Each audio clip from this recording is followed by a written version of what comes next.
Good afternoon, everyone. Thank you for joining us here at LittleAfrica BronxNews. My name is Mona Davids. I am the founder and publisher of LittleAfrica BronxNews. Today, I am honored to interview Mr. Aldo Perez, who is a longtime community leader and activist here in the Bronx. Mr. Perez, thank you so very much for joining us today and speaking with us here at LittleAfrica BronxNews. Welcome, sir. I would like to thank Little Africa and yourself and Ms. Davids for allowing me to be on your show. No, thank you, sir. So, Mr. Perez, I don't know where to start when it comes to your long history of advocating and fighting for the people of the Bronx. So for our audience, please tell us about yourself. Well, my nationality is Puerto Riqueño. I was born and raised here in the Bronx. I was born in New York City, but raised in the Bronx. My studies is a master's in social science. I've worked in security work overseas in Egypt, Tunisia, Algeria, Morocco. I took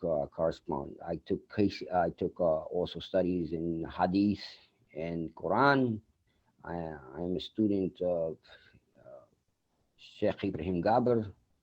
Um, I am a very conservative Muslim, but at the same time, I've gone to admire and respect everyone in the Islamic community and our neighbors and friends alike. And one of the things that has kept me always uh, tuned in is just because it's the injustices that we see all around.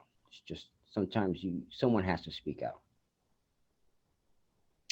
Indeed.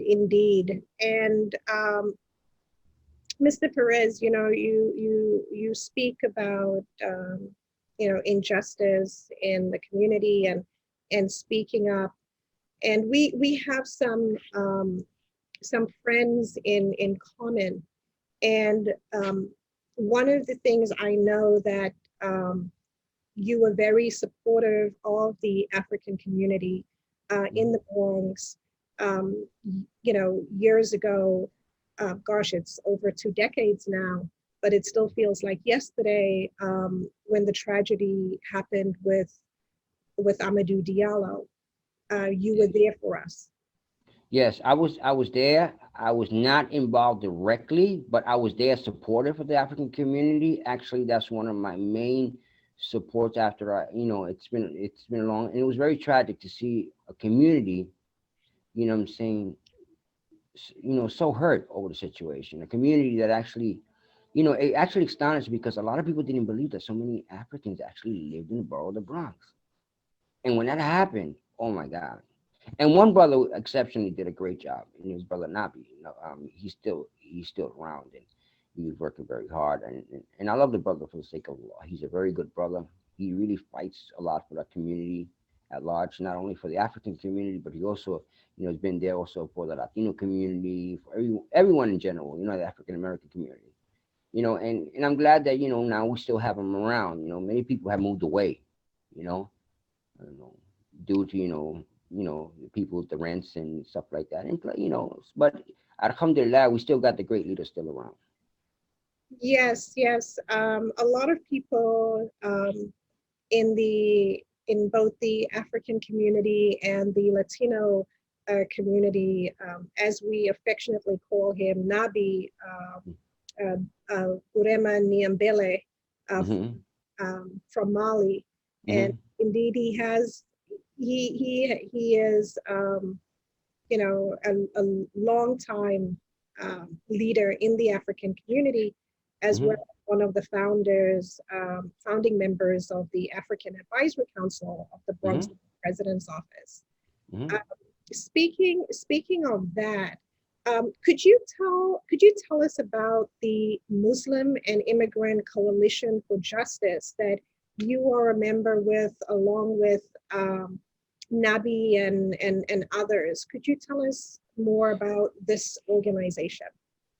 This organization was asked to be formed by by a gentleman. I forgot the gentleman's name, but he brought together us. He called us in together, and we got together. Um, and we got together at Casa on New Settlement Community Center.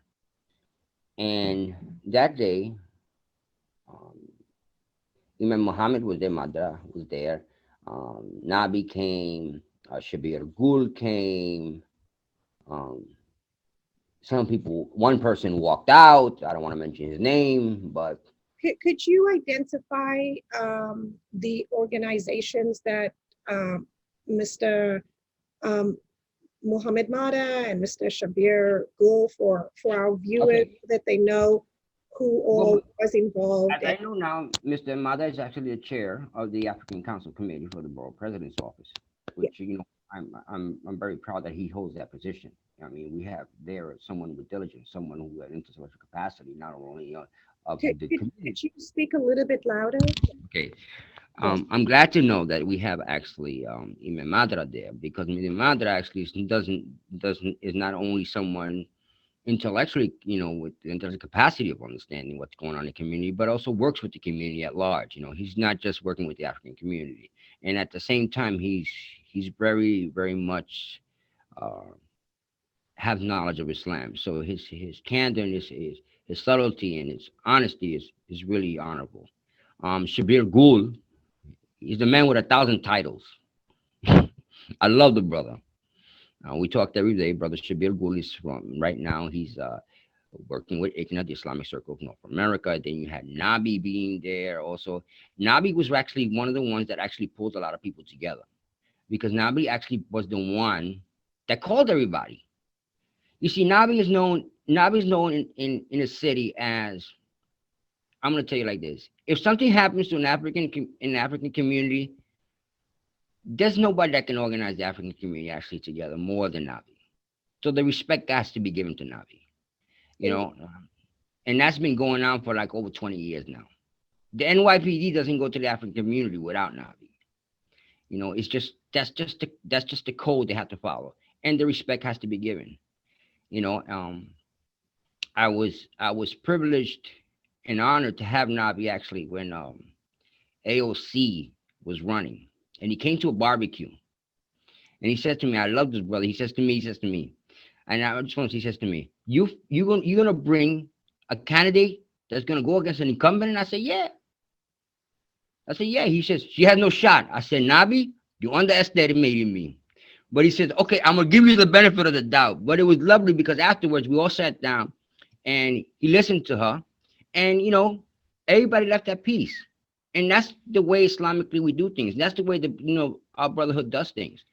It's really great that we have leaders like him, Imam Madra, Shah. We had Shabir Gul. We had a sister there. Mazaduddin was there from Queens. We had another sister, Ramatu. We had her there. Um, it was the thing that was so great about it was that we formed a coalition that was not only male dominated, it was also inclusive, it was transparent, and everyone's voice was heard. And when we formed this coalition, we made sure that everyone, when we had actually the former Hostels Community College, and Nabi was actually the host, everyone got the chance to speak against the atrocities of committing against Muslims, but not only Muslims, immigrants at large in New York City. And that brought forth a real great agenda and made a lot of great noise straight to the mayor's office and to the governor's office. yes, Mhm. no, indeed. And Nabi is difficult to pin down because I've been trying to pin him down for a sit down here at Little Africa Bronx News, but he is one busy man. Yeah, yes he is. Yes he is. No, but you just mentioned AOC, uh, Hmm. and as you know, and our viewers, we recently held the first Bronx Borough President Candidate Forum for the 2021 elections, organized and hosted by Little Africa BronxNews. And, I'm curious to know, Mr. Perez, what are your opinions on the candidates' responses to the questions, their policy platforms, and with the people who participated, 5 are currently elected officials. Ms. Gibson, Ms. Fernandez, Mr. Cabrera, Mr. Salamanca, Mr. Sepulveda. And one is a community activist, Mr. Ravello. So I'll start off with the 5 current elected officials running for Bronx Borough President. What is your takeaway from the forum, and how would you evaluate their performance at the forum, as well as their performance serving the people of the Bronx as an elected official? I know it's a loaded question. But you set me up. But I will be as honest as I may be. Okay. We'll start off. I'll start off with those who are elected. And I will start off with Natalia Fernandez. Ms. Hernandez is an articulate young lady who has risen. She's a young freshman in politics, and you have to give her credit for the work that she's done. I think that she's very capable in the near future of actually gaining the progression of actually furthering her political arena. But presently, right now, I don't Could see. you raise your voice a little bit? I said presently, right now. I see. Okay. Thank you. Let's state it again, because I know I'm going to be called afterwards because of one of my statements I made, but I made them publicly already on social media. I truly believe that Ms. Natalia Fernandez is one of the great freshmen that we have in political arena today in the Bronx. She has made strides, and she climbed the ladder. She climbed the ladder as working for Mr. Mark Jonas, and also climbing the ladder to become his chief of staff. And with that, she became also New York State Assembly member. But that being said, I think we need someone with more experience. You know, in reference to Mr. Fernando Cabrera, Mr. Cabrera is noted as a councilman that worked in the community, and actually no credit can be taken away from him when working with seniors. But there's issues of education, there's issues on public safety, there's issues on housing that I feel right now he wouldn't be the best legitimate candidate. I mean, best legitimate person to be in as a board president. Miss Vanessa Gibson. And Miss Vanessa Gibson is exceptional. She has worked with an immigrant population. She has worked as chair. I'm sorry. She has worked in the chair of. She has worked with the chair of as public safety, and she's worked some strides. And yes, is it time for our African American sisters to get an opportunity as a Bronx presidency? Yes, she has a chance. But we'll let us see what our developments are. This was the first debate, and I'm glad that the African community, Little Africa, led this debate, because this was long overdue. Now, in reference to Mr. Sepulveda, he came polished, but you got to understand, the man is an expert in litigation. He's a man who actually understands what law is, because he's an attorney. But that didn't bring the whole full package. Now, Mr. Salamanca is someone that, with his experience in zoning and redevelopment, and the issues that we need to address here in the Bronx, especially for the next 10 years. And this is something, remember, the next borough president is probably going to be there for another 8 years. Yes. the process of development and housing in New York City, in the Bronx, the county of the Bronx is very important. And I believe that, right now, um, he will be leading that. He'll be leading the campaign. He'll be leading the campaign. But overall, on performance, on the debate, I put Salamanca first. I mean, excuse me, I put Sepulveda first. I put Salamanca second, Gibson third. I put Cabrera fourth, Natalia Fernandez fifth. And lastly, I'll have to say Mr. Ravello did an excellent job, but not answering the questions at the end, which was very important on education and leaving early. I think it just was just something that the community at large didn't expect him to do. And that was just a lot of people don't understand. A lot of people viewed Little Africa, and it's still viewing.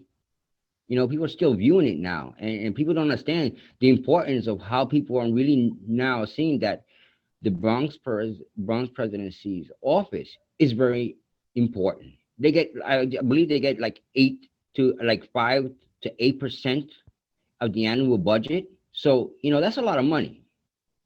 That's a lot of money, and especially when he's the person that's in charge of what happens, and is charge of the community boards, and is in charge of many other organizations and supporting funding a lot of non-for-profit organizations. That's a serious position there. We can't take it lightly. Now, I think with the developments that we're seeing around the country today, small government is very important, and people are actually getting to notice that a small government, we need to be more involved in small government. And I'm very happy to see that the African community right now is really taking charge of it. No, thank you. Thank you. Um, Mr. Perez, with everything going on right now with COVID-19, with families struggling, our community struggling, what do you think elected officials, the current elected officials, and all of those also running for borough presidents, including Mr. Ravello, what do you think their campaigns should really focus on when it comes to helping communities, helping families deal with rent arrears, helping families deal with food insecurity, and also, last but not least, the rampant violence, rampant crime and gun violence in the Bronx. As a longtime Bronxite and as a leader, what do you think our elected officials should be doing to help us? I think the first thing elected officials, and I'm going to be very candid about this, our elected officials are lacking when it comes to public safety.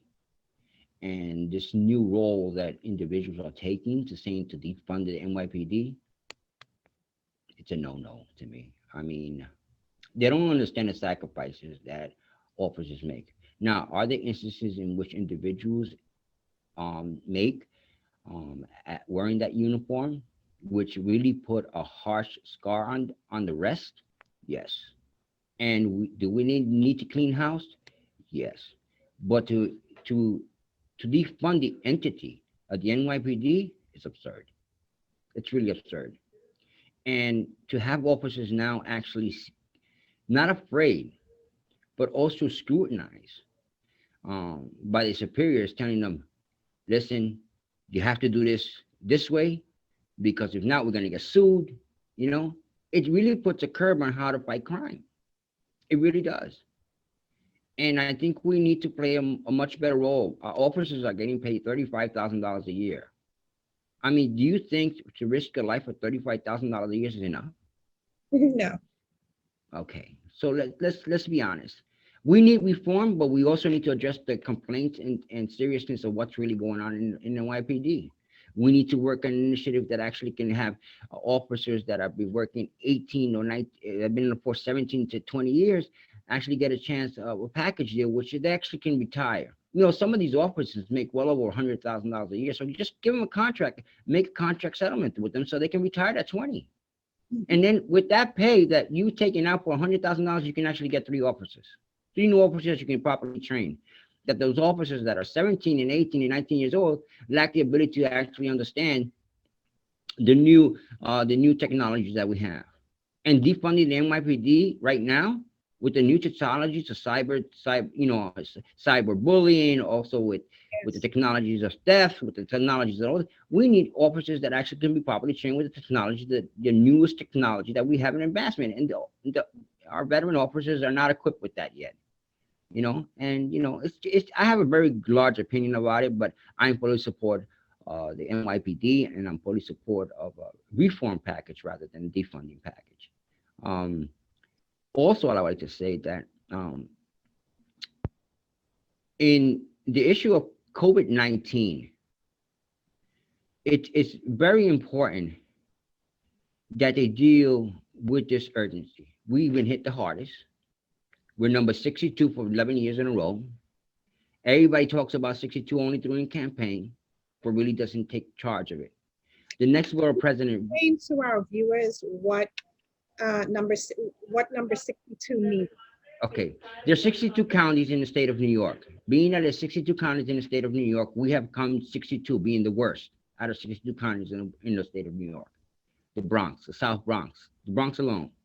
But people don't understand that if we had the leadership, and this is what concerns me, the leadership that's coming in now has already been serving 8 years. And some of the districts lack the ability of understanding what's going on. Now, but that being said, maybe they could have a new stride that they can actually put forth. I'm being hopeful. I'm being very hopeful. But with COVID-19, we need to see a more intense, more productive, more educational, more supportive way of understanding not just anybody in the Bronx, but our ethnic communities in the Bronx. There's communities right now that actually they don't even have the translation to offer them the information. And that's very sad. You know, that's very sad that communities now, there's a lacking community within the Garifuni community right now that, they've been getting the wrong information, telling people, don't go get tested, don't get vaccinated.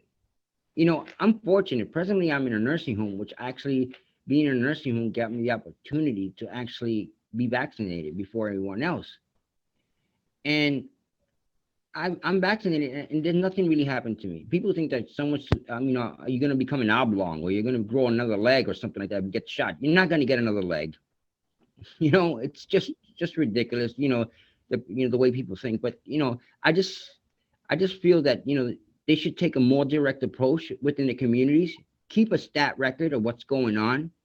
I think elected officials have the responsibility to keep a track record of each district, and not only a city council. I'm talking about state legislators also. They should keep a track record of how every block to block, zone to zone, make block leaders and make sure that people get vaccinated, make sure that people get tested. And they're not doing this, and they should do this. They listen. You have a lot of people right now that haven't been in work for a long time that work in city government and state government. They actually just been sitting home, the same thing what we're doing right now, having a Zoom meeting. We can get these bodies. They're getting paid. So get these bodies out on the street, making sure that people get vaccinated. Make sure that people get tested. We should do this. And they lack this ability. I'm sorry, but I'm just being candid. No, we need more people being honest, being candid, and being blunt about, the state of the district and, the state of Bronx County. Mhm.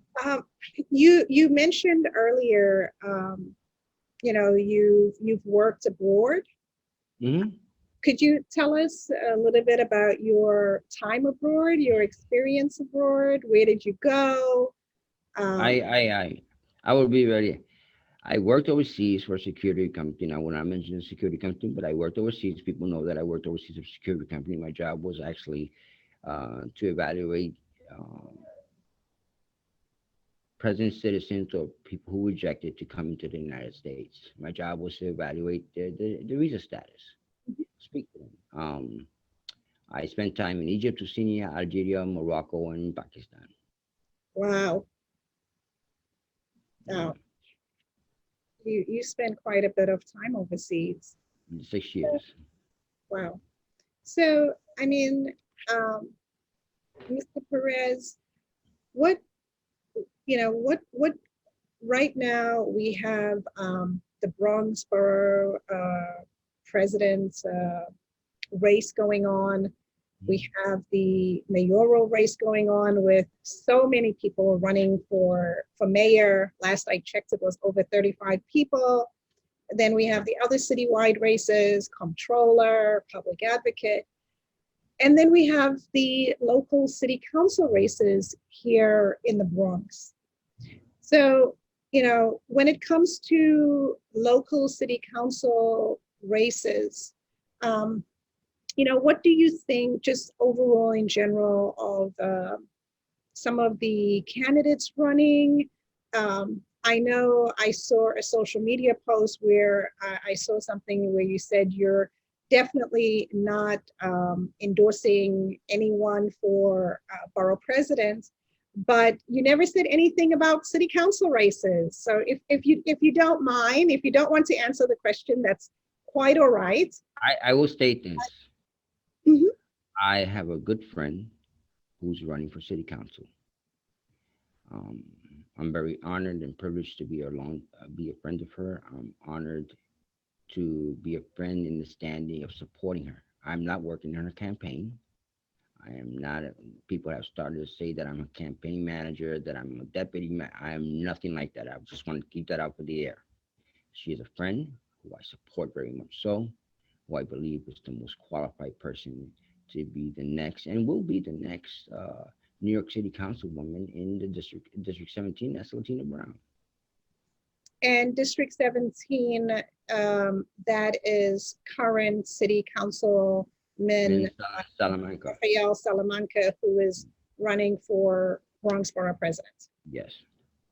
Okay, are you supporting any other candidates running for city council? No. Okay. Well, I did get a supportive endorsement to Miss Isha Bravo. I will be very plainly. Miss Isha Bravo, I met over 5 years ago when she ran against the one person who taught me politics, who was actually Assembly Member Jose Rivera, who's been the longest lasting elected official in the Bronx. He's been over now almost 36 years. Before him was Carmen Arroyo. Um, I give him the respect of teaching me. I don't agree with his policies. He has an old-fashioned way, but I still respect him for being my teacher. Um, Miss Isha Bravo ran against Mr. Rivera, and I spoke to her previously to that, and I explained to her she at the time was not ready for the position.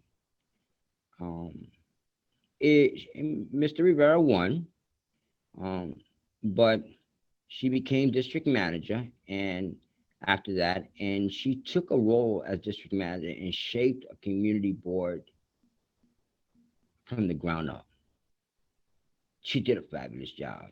mhm. And then the reception that she got from the community residents, she will, and I believe so will win, the seat of the 15th New York City Council District. I mean, she has those that are her opponents are Mr. John Sanchez, Eliza Crespo, Kenny Augusto, Julian Sepulveda that actually backed out of the race. There's another young lady who I heard now just recently is I don't know her name, so I don't want to mention anyone. I think Lakshmi Gopal is also. Gopal, yes, yeah, Gopal, yes. She's running also, but I really don't know anything about her, so I can't make it. Just listen, I can't really state anything about two candidates. Okay, that is Eliza Crespo and Gopal. When the reason why I can't mention anything about them is because that's my district. Oh, you're in the 15. That's my district. Okay. So Okay. you You have can't come in my district. You can't come in my district and say you've done something when you haven't done something. You know.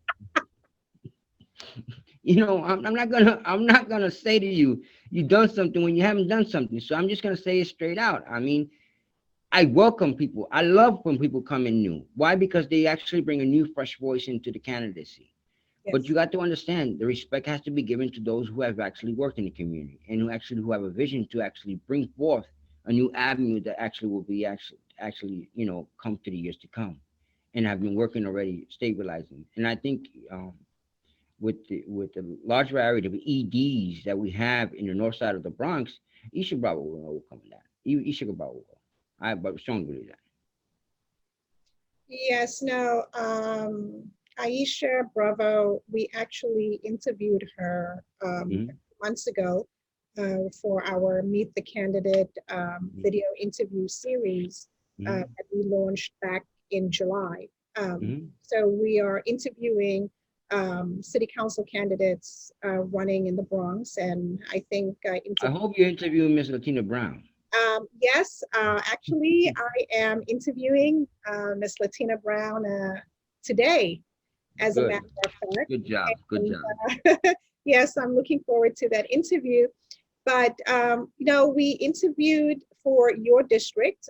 For our Mhm. viewers, the seat was previously held by City Councilman Richie Torres. Richie Mhm. Torres is now Congressman Richie Torres, and Mhm. because of that, a special election has been called for Mhm. District 15 in the Mhm. Bronx on March 23rd, and that special election it'll also be a ranked choice voting special Mhm. election. Um, And that's another thing. Talking about ranked choice voting, our communities have not really been educated in ranked choice voting. This is going to be a really, and people don't understand about that. If you don't receive enough votes, your vote goes to the top contender. A lot of people don't understand that. And choosing, one, two, three, or you can't vote twice for the person, and a lot of people don't understand that yet. Don't understand that, and we don't have actually the interpreters that actually can do it. It's not. You see, I've been at poll sites with district leaders, and sometimes you'd be surprised how some poll workers that work with some that have been that are in the pockets of some elected officials actually guide our elderly and guide uneducated people who don't know about voting who to vote for.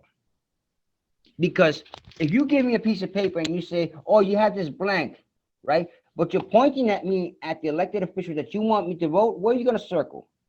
You're going to circle the one they're pointing. That's very unfair. And that happens in many poll sites in the city of New York. And this is what has to stop. We need new poll workers. I'm seriously, we need to revamp the whole poll system because Bronxboro, poll workers, some of them have been working there for 20, 30 years. And these are positions that are given by elected officials who actually, reward them because they're getting a nice little hefty check of $600 to $800. This has to stop. We need to clean out. We need to put some more younger people in there. We need to actually revamp our community boards. We need to actually revamp our precinct councils. These are the whole things that we need to do, and that's why we need new leaders in city council, like Tina Brown, like Isha Bravo. Um, I see that you also have this other races. You have Marjorie Velasquez running on one other race there. She's very high up there. I hope that she wins. I know her for a long time. You have also candidates running in other districts, but my focal point right now, you have Amadou Diallo running in the 16th. Am I correct? yes, I'm gonna He's do running 16. District 16. And I really would like to see someone in the African community actually bring a voice up, because it's just time. It's just time that we bring a real diverse community coming up. We got to stop saying that, oh, because you're not this person or that person, or you're not Spanish. Let me be honest with you. The Spanish people in the community have been dominating the Bronx politics for too long. Okay. Um, and I'm Latino, and I have no problem saying it. Do we need more Puerto Rican people in politics? Yeah, we do. Do we need more African in politics? Yes, we do. Do we need more women in politics? Yes, we do.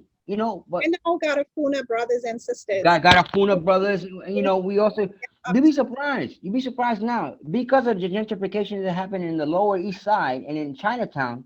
We're actually seeing now a population of people who are coming from Asia over here. Remember, we also have a Bengali community here. No Yeah. one's really, Yes. we have a large Bengali community growing in two sizes. We have one growing in Parkchester and we got one growing in Norwood. You know, and a lot of people don't understand that. But the only way we're actually going to get everything together if we all unite. If we have an open fist, can you punch a wall with an open fist? No, you'll break your fingers. You got to bring these fists together and unite and stand together. I always tell my quote is always unity is the only solution for our voices to be heard. So right now, what we really have to do is go behind. If an African brother is running a district, support that brother. If in another district somebody's running that's African American, it's a woman, support that person. But make sure that each person coincides with the agenda of each one of them. That way, when they get to city council, we can actually reshape the Bronx. Because right now we just have everybody going like this, just like an open hand. And that's why when everybody's going, everybody's getting, it's called boxer's hand. When you hit a wall, and if you hit a wall, you break a knuckle, it's called boxer's hand. You get your knuckles all fractured. And that's what we keep getting in the Bronx. That's why we're number 62. Indeed. Indeed. No, it's going to be very exciting for you. March 23rd, District 15. Those who are running, I understand that the Board of Elections should be sending out information about ranked choice voting, but also here at Little Africa Bronx News, we are going to start doing ranked choice voting training workshops for our communities as well. And I do know that with Ms. Saisha Bravo, she has planned a ranked choice voting seminar with the community board. So we need more candidates educating their communities, educating their constituents about ranked choice voting, because lack of voter education equals voter disenfranchisement and voter suppression. And that's the fact. And the fact is that our communities do not know what ranked choice voting is, and we need to teach them what it is, how it works, and how to properly cast their ballot. So I completely agree with you when it comes to that. And we need more people with this in our communities actually to be poll workers. I'm sorry, but if you have in a community that is affluent in an African community like we have in the Highbridge area, or we have also in the north part of Wakefield, that we have over there Ibrahim Sano over there. A while back ago, I had a battle, and my battle was Montefiore Hospital. And they said to me, I said to them, well, a Muslim brother went to the hospital, and when he went to the hospital to receive care, he called that he would like to see someone from an imam to come see him at his bedside. And when he went to the bedside, they sent him a reverend. The reverend asked him what faith he was at. He said the reverend asked him what faith he was, and he says, I'm a Muslim. He says, you're following the wrong faith. And he gave him a Bible. I said, astaghfirullah. Wow. So they came, they when I found that out, I went to them and I said, please, let's be civil here. Let's hire an imam. They said to me, no. I said, then this is what I'm going to do. If you don't hire an imam, wallahi, this is what I said to them. If you don't hire an imam, I'll have 1,000 people in front of in your hospital opposing what you're saying. They said, go ahead, have 1,000 people. When they found out that I was going to have 1,000 people gathering in front of them, they said, okay, fine. You know who I got to be an imam there? Then they took my advice. I got an African imam from Ghana. His name is Ibrahim Isa. He's now the imam there. They first said to me, no, we're not going to pay him. He's going to have to work, we'll just give him a couple hours. I said, no, you give him a job. If you're going to give an imam a job, you're going to pay him just like you pay the rabbi, and you pay the reverend, and you pay the priest, $25 an hour. To this day, they're very happy that they have an imam. They did a study. You know what's the second most spoken language in Montefiore Hospital? Arabia. Wow. They even have an international program where they receive over $25 million from Saudi Arabia. Each country gives them $25 million, over $25 million from Saudi Arabia, from Egypt, Yemen, no, excuse me, not Yemen, Kuwait, Dubai, that sends patients over to Montefiore Hospital to receive care, from heart conditions to transplants, and it's people don't know that. So how is it that they can receive service, all this money from our Arab countries and our brothers and sisters, but they can't have an imam? I said to them, it's ridiculous. But that's the way it is. But alhamdulillah, now we have an African imam who's not only well qualified in Islamic studies, is also a scholar of fiqh, which is jurisprudence. He also speaks Arabic, French, and English, and a little bit of Puerto Rican when we talk from time to time. But alhamdulillah, it's good. I feel great when I do work like that. I feel great. I really feel accomplished. Well, Mr. Perez, I must say thank you so very much for all the work that you've done for all our communities here in the Bronx, the African community, the Bengali community, the Latino community, the Garifuna community. Thank you for always being there for all immigrants and for all communities. I think the most important thing right now is that I thank you, Ms. Davis, for actually giving me the opportunity to come here. But most of all, the work that you're doing. This is very important that people understand, and that someone as yourself, is taking the initiative actually to educate the community, educating the community and the resources that you're using with Little Africa and your newspaper, and putting them, leading people in the community with their information is very important. And it should be taken advantage of.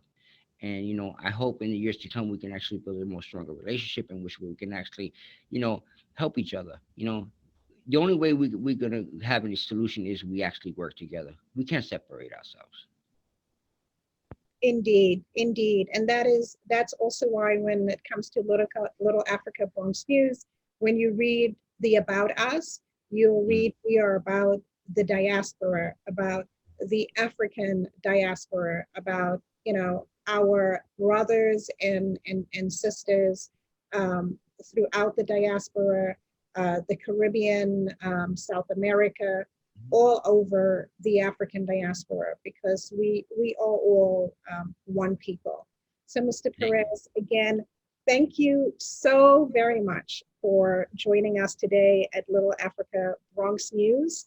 And we look forward to circling back with you, hopefully after June 23rd, after the Democratic primary for Bronx Borough President, Mayor, as well as our City Council races.